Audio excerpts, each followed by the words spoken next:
Hello, RaceMob crew. We had the one and only Mike Kofuzi on the RaceMob Podcast, and we had such a great conversation. We talked about how his dad left him in the dust during his first marathon, his rise on YouTube and Instagram, his Chicago marathon memories, the different training methodologies that he's tried, and even how he gets products to review.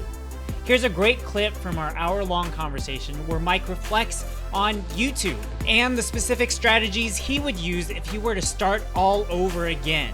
If you like Mike and you want to hear from other running influencers, check out the full podcast. The link is in the description box below.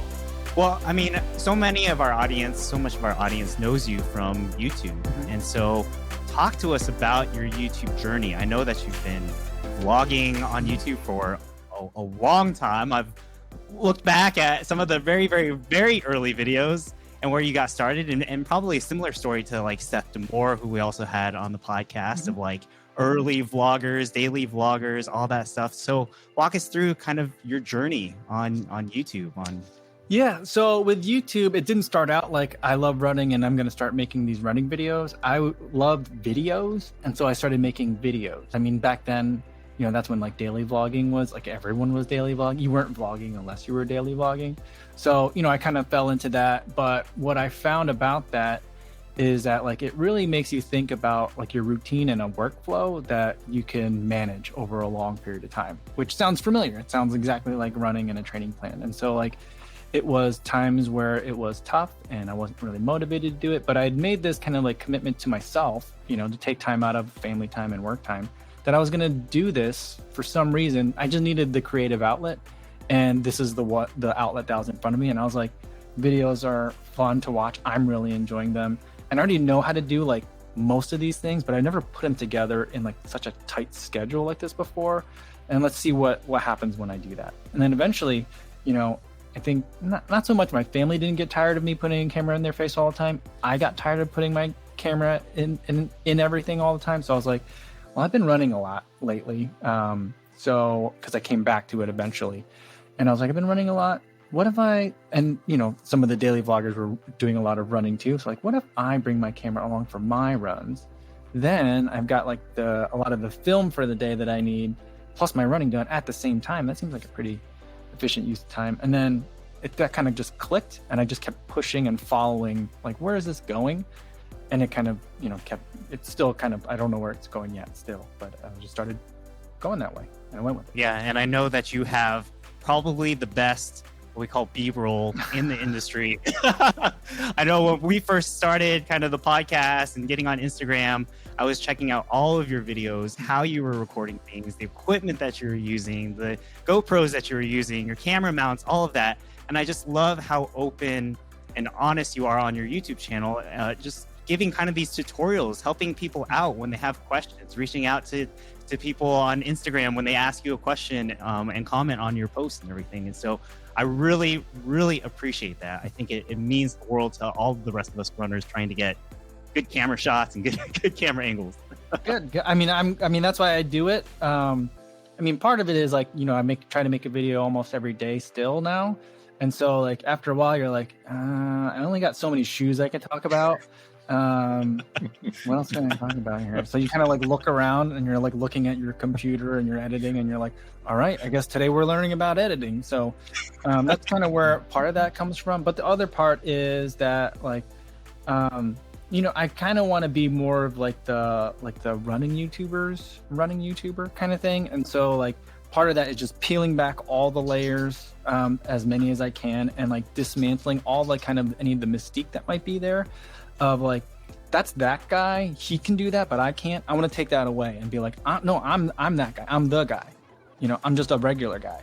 And so like, if I'm doing it, you can be able to do it too. I might like be really passionate about certain mini aspects of it, but the general idea of like, well, I can't have great photos of myself when I run like that. No, I mean, you don't have to run around with a selfie stick every day like I do, but you can get something like that depending on what, you know, how deep you want to go.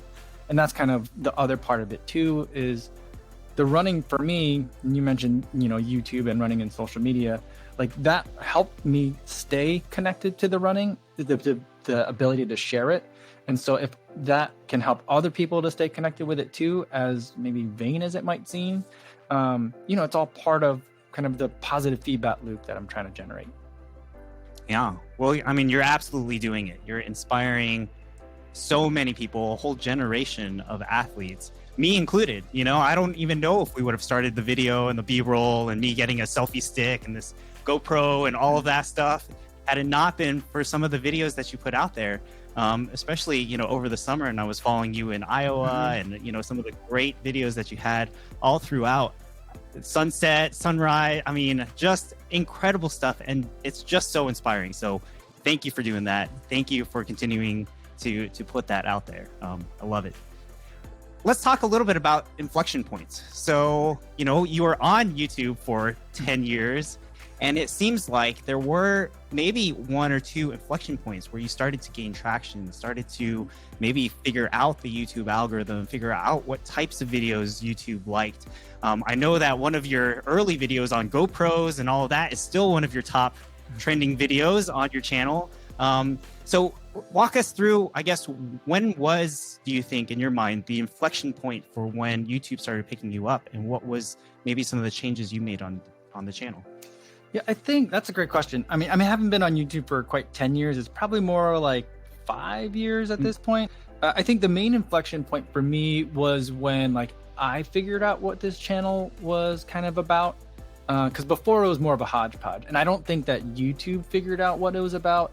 And so there wasn't anything that connected the people that were watching it. And there wasn't anything connecting the content that I was creating. And so YouTube really likes to be able to look at something and kind of have a pretty good idea of what is this? Who can I give this to? Right. And so once it started switching over to the running content, and the perspective wasn't just running, because I think that's really broad. And a lot of channels, vloggers, have times when they go running, but they're not running channels. And I didn't have to be a running channel every single video, but once it became this is the perspective not of an elite, not a D1 athlete, not a student athlete, not a coach or a trainer, but just a regular person talking about the regular person things that are a regular person runner experiences. That's kind of narrowed it down a little bit. So that way, I had a better idea of what I was putting out and helped me make decisions. But then once I did that, then YouTube kind of caught on to that and was oh, okay. Now there seems to be a type of person that's looking at these. So I can find the other people that are like that and give this to them too, because there's a higher probability of success that they'll like it. I mean, that's my understanding of the algorithm. Is just tell me what you are, tell me who I should give it to, and you just match those two, and then it'll work. And I know around that time, were you starting to do more product type reviews, or did you see different things that you were incorporating, different styles of videos? Walk us through, I guess. Yeah, I mean, I think that the way that I took it, and if I were to kind of reinvent the wheel or try to go back and do it again, starting a channel from very few subscribers, is I would start out with stuff that was really hyper local. So that stuff that are people that are in your area will be really interested in. Maybe 99% of the world doesn't care about this little park that a lot of people run out, but everyone in your area might care. So it'll come up high in search, or product. I think those are things that are really good ways for YouTube to understand, okay, this is a product review, so I can feed it to people that are looking for this. So search becomes really important in the beginning when YouTube doesn't know how to serve you up yet. Then at a certain point that becomes bigger, and then YouTube no longer thinks of it as and then I feel maybe YouTube didn't think of it, or I didn't think of it as necessary for me to really worry about where would this rank in a YouTube search? Where does this rank in terms of search terms, keywords, all that kind of stuff? What topics are hot? What do I need to jump on? I stopped looking at that kind of stuff at probably 15,000 subscribers, maybe closer to 20,000 subscribers, because I felt when I make a product review, YouTube knows that I make running videos, and if it gives that to other people that are interested in running videos, it'll work out pretty good. And so I stopped really worrying about that so much and started making content that I was really can focus on here's my narrow thing, non-elite runners. What do non-elite runners care about? And so then I could start crafting more of an arc, connecting all these little pieces, like these product earbuds, running shoes, running socks or underwear, like weird stuff, it connects as part of I'm training for a marathon, right? And so like you create the narrative of the story, and someone that's watching the channel subscribes not because I'm really good at reviewing a shoe, but because that's part of the overall storytelling of like, this is a person's running journey, not a product review channel. So I hope that what comes across to people that like zoom out a little bit. And I think for me, that's been my approach to growing, is like continue telling the story with these little interconnected parts. Because you still need to, you got to feed the beast. So you still need to pick up people, entice them in new ways. And maybe a lot of times that is a product review, but you keep them around through other kind of like stylistic or signature things. One is the storytelling, the arc. What is the point of all this? And the other could be things like the B-roll, the talking head, all that kind of stuff. So that's kind of my approach. Yeah, that's incredible. And I know that you were talking to Jamie on just a recent live stream, and I was listening to you talk about, okay, part of it's the quirkiness, but then part of it is that story arc that will keep people engaged for long periods of time and continue to watch your videos, subscribe to your videos, listen to you over a longer period. So I love that you're thoughtful about that and thinking about that. Let us know if you'd like for us to upload the full-length episodes in the future by telling us in the comment section down below. Please hit that thumbs up button if you did like this content. And we've created over 35 episodes from world record holders, best-selling authors, organizational leaders, and everyday athletes who are just crushing it one day at a time. Check out our podcast and YouTube channel to stay up to date, and we really hope to see you soon.